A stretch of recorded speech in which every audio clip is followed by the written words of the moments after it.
कभी कभी सफ़र सिर्फ दूरी तय नहीं करता, वो मन की थकान भी उतारता है। मैं चल पड़ा था एक ऐसे संगम की ओर जहाँ 3 नदियाँ ही नहीं 3 युग मिलते हैं। वाराणसी कैंट स्टेशन पर जब वंदे भारत ट्रेन प्लेटफॉर्म पर रुकी, ऐसा लगा जैसे आधुनिक भारत अपनी पूरी रफ्तार से आस्था की धरती की ओर बढ़ रहा हो। ट्रेन में सब कुछ व्यवस्थित था, आरामदायक सीटें, मुफ्त टी बॉटल्स और चौंकाने वाली सफाई, पर मन कहीं और भाग रहा था, गंगा की ओर। ट्रेन की स्पीड 120 किलोमीटर पर आवर थी, लेकिन भीतर समय थम चुका था। खिड़की से दिखती बहती गंगा जैसे बुला रही हो, आ जाओ, संगम तुम्हारा इंतजार कर रहा है। प्रयागराज पहुँचते ही सीधे नाव ली संगम की ओर। यहाँ गंगा, यमुना और अदृश्य सरस्वती तीनों एक साथ मिलती है और बनाती है वो जगह जहाँ पाप नहीं, विचार बहते हैं।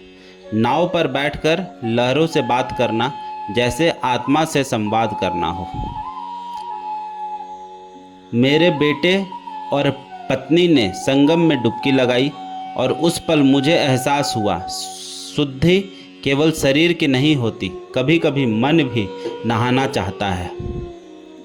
चलिए तो यहाँ तक की स्टोरी बताते हैं।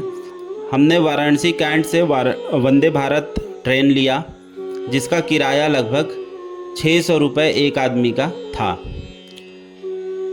प्रयागराज स्टेशन जब उतरा, वहाँ से हमने एक ई रिक्शा किया, वो 100 रुपया हमसे लिया और सीधे संगम घाट को पहुँचा दिया। संगम घाट पर हमने नाव वालों से बात की तो यहाँ पे 2 तरह का किराया था संगम घाट पर जाने का। या तो आप शेयरिंग में जाइए या फिर बोट हायर कीजिए। तो अगर शेयरिंग में जाते हैं तो एक लोग का 500 रुपये उन्होंने बताया, और बोट हायर करते हैं तो 2500 रुपये उन्होंने बताया। थोड़ा महंगा था, लेकिन बहुत ही पवित्र स्नान हमारा हुआ।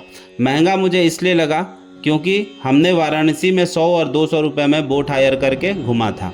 लेकिन प्रॉब्लम ये है कि वहाँ पे मोटर बोट चलती है और यहाँ हाथ वाली चप्पू, यहाँ मोटर बोट अलाउ नहीं है।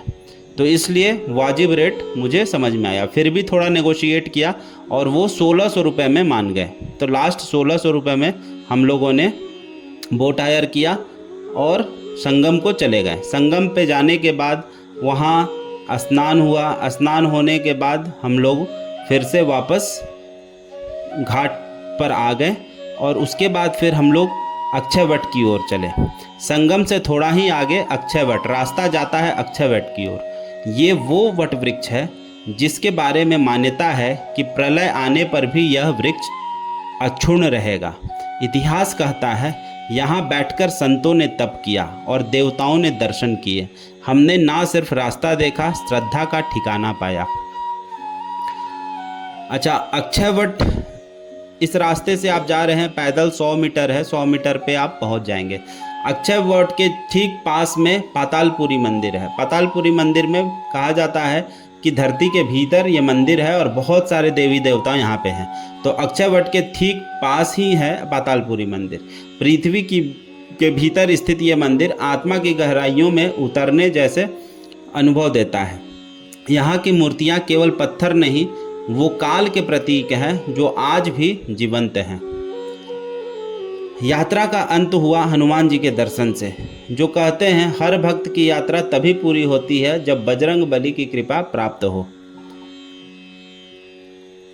सिर्फ 4 से 5 मिनट की यात्रा में हमने देखा आधुनिकता, अध्यात्म, आस्था और सबसे बढ़कर अपने भीतर की शांति। अगर आपने प्रयागराज नहीं देखा तो शायद आपने खुद को नहीं देखा। तो यहाँ पे आप ज़रूर आएँ, और वीडियो अगर पसंद आया हो तो चैनल को सब्सक्राइब करें। किसी भी तरीके का आपका प्रश्न है तो मुझसे ज़रूर पूछें, मैं हर कमेंट का जवाब दूंगा।